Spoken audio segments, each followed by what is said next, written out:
Dis-nous bonjour. Buongiorno. Dans notre podcast. Et alors, aujourd'hui, suite à la conférence de presse de Fethi Jamal par rapport à la formation, on a compris, alhamdoulilah, il y a un travail qui est structuré, qui est bien fait, avec comme relais le programme Evo. C'est entre de bonnes mains, d'accord ? C'est entre de bonnes mains. Mais, c'est la grande question, en fait, ils sont là pour suppléer le travail que devraient faire les clubs. Absolument, parce que d'ailleurs, un matin, on parlait de pyramide inversée. C'est quoi un football, c'est quoi ? Une fédération, c'est quoi ? C'est une pyramide, d'accord ? Tu as la base, hein, tu as les millions de licenciés, hein, ou les dizaines, les centaines de milliers de licenciés. Tous les pratiquants. Tous les pratiquants, les amateurs, les professionnels, ça, et tu montes. Et tu as la fédération qui est en haut. Nous, ici, c'est le contraire. La fédération qui fait tout. Elle doit absolument faire tout. Pourquoi ? Si on parle de formation, comme tu dis, moi je félicite la DTN donc, pour le travail qu'ils font, au niveau du sport-études, on a reçu justement David Boulanger il n'y a pas longtemps, etc. Donc le boulot que fait cette DTN, c'est-à-dire on est en train de leur mâcher. On est allé jusqu'à faire une première mondiale, privatiser la formation des jeunes. Super. Mais tu te rends compte, c'est quelque chose de fantastique. Il fallait y penser. Mais d'un autre côté, tu te dis, wow, c'est pas possible. Des clubs qui ont 50 ans, 60 ans, des clubs qui sont centenaires, le RAC.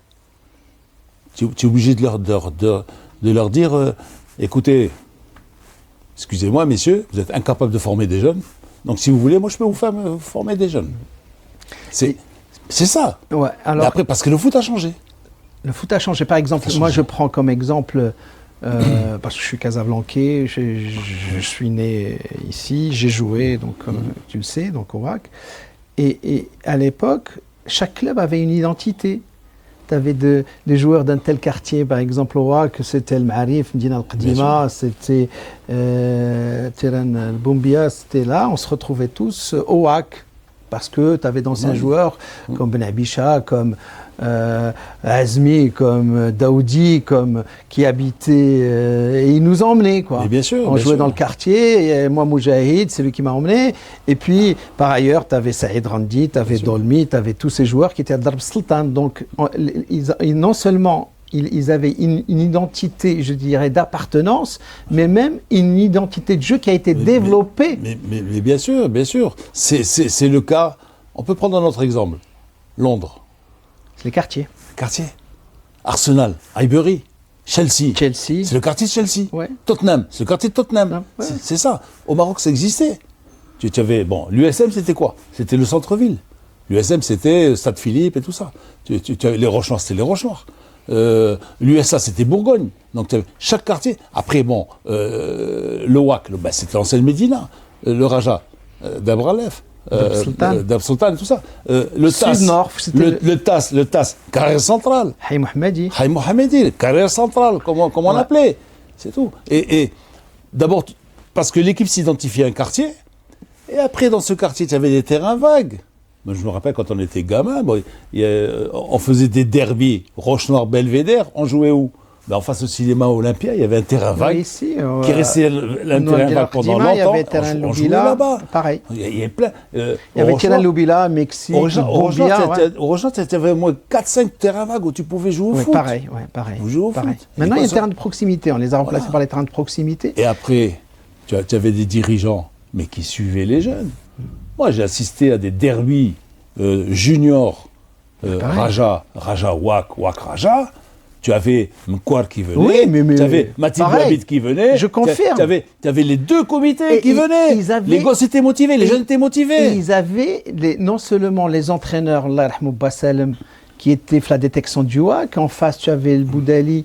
Bien sûr. Voilà, moi je me rappelle très bien, à la fin des matchs, ils essayaient de te faire venir ici ou ici. Et puis, après, il n'y avait pas beaucoup de transferts, c'est-à-dire que les Dolmy et compagnie, ils s'affrontaient déjà au niveau des cadets, après ils passaient junior, après ils passaient en équipe première, et c'était des frères qui n'étaient même pas ennemis. Oui, tout à fait. Des frères, il y avait une bonne parce qu'ils ambiance. avaient grandi ensemble. C'est une bonne ambiance, et même après, les supporters. Bien sûr.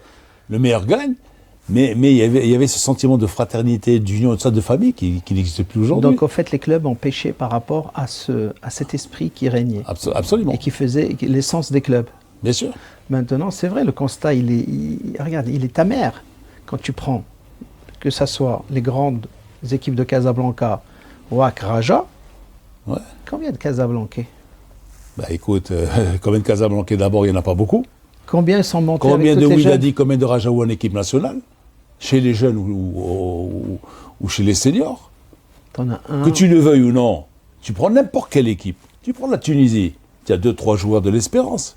Tu prends les Égyptiens, ils ont 3-4 joueurs de l'Ali. Mais nous, c'est pas possible. Tu te dis quoi? Tu n'as pas 3-4 joueurs du WAC. Ils sont incapables. Tu n'as pas 2-3 joueurs ils n'ont pas été formés. du Raja dans une équipe nationale. Bah, t'as Bounou, Même si tu as Rahimi. d'excellents joueurs, etc. Mais tu dois avoir au moins 3 ou 4 joueurs de niveau international. Ce qui était le cas à l'époque, dans les années 70, le bien sûr. MAS, Bien les sûr. Phares, Shabab Mohamedia, WAC, Raja, c'était des clubs formateurs. Bien sûr. Bien Donc, sûr. au fait, Et j'irai même plus loin.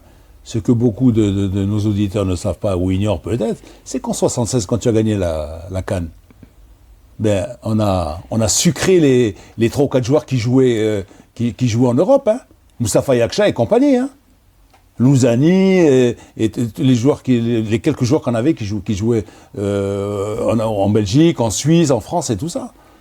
On a joué la CAN qu'avec des joueurs locaux.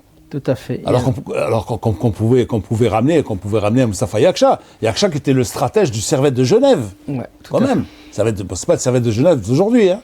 Lino, c'est juste, il y a quelque chose qui a attiré, ce sont les transferts. C'est ça qui, je vais le dire crûment, qui pourrit, je dirais, l'essence des clubs. C'est-à-dire, ils sont obnubilés par les transferts, amener toujours les meilleurs, Ouais. sous pression, pas sous pression. Mais derrière ça, transfert, qui dit transfert, dit agent. Bien sûr.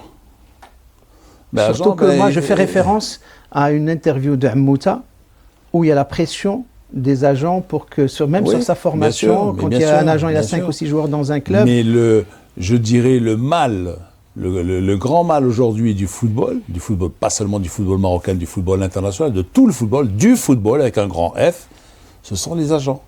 C'est tout.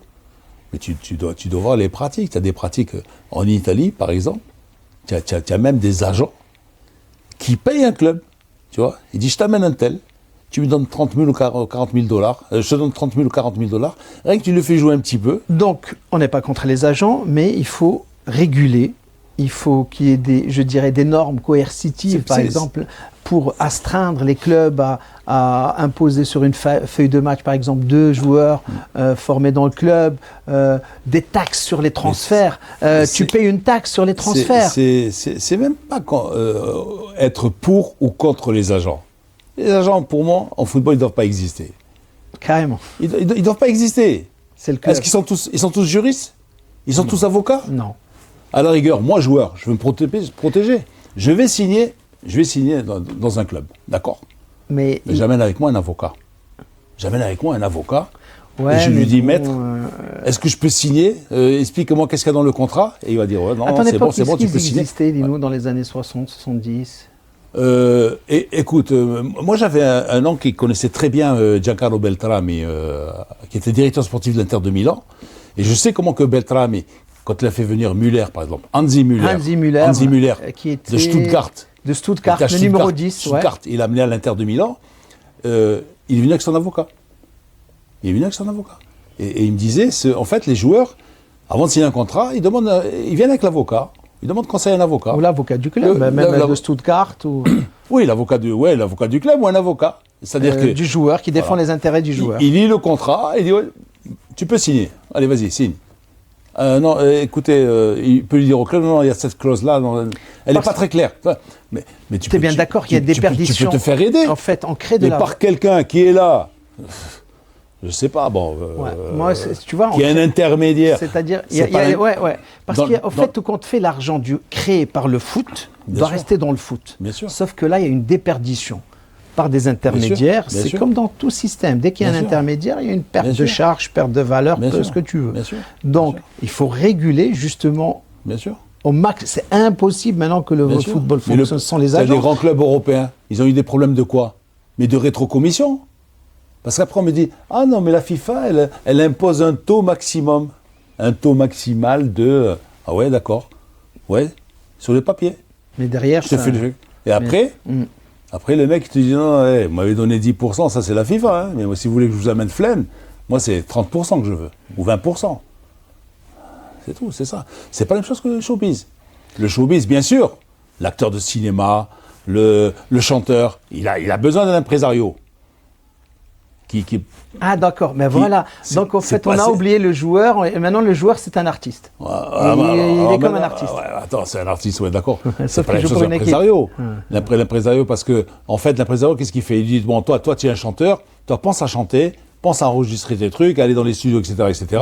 Moi, je te trouve les contrats, je te trouve les tournées, je t'organise les tournées. C'était ça l'impresario. Toujours à ce jour. L'impresario, aujourd'hui. Les tournées. C'est ça. Ils ont des impresarios. Ils ont un impresario. Mais sauf que ces chanteurs, ils ne jouent pas pour une équipe, pour des supporters. Voilà, c'est tout. Ils sont seuls aussi. Ils sont seuls. Et puis ils sont seuls.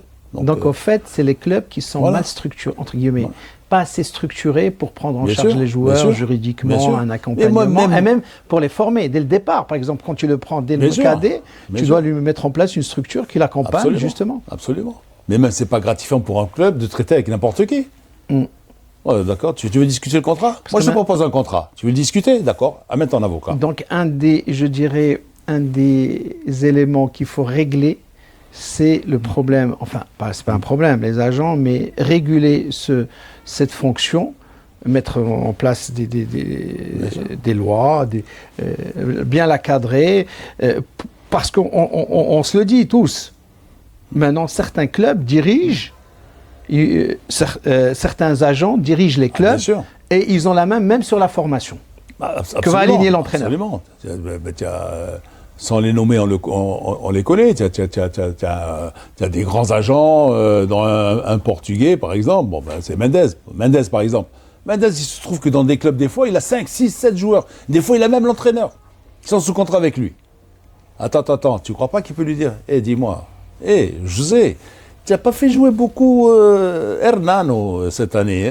Écoute, tu me fais perdre de l'argent. Les 10 derniers matchs, s'il te plaît, les 10 derniers matchs, fais-le titulariser, fais-le commencer 5-6 matchs. Sinon, d'accord, il faut qu'on le vende, mais fais-le jouer un petit peu.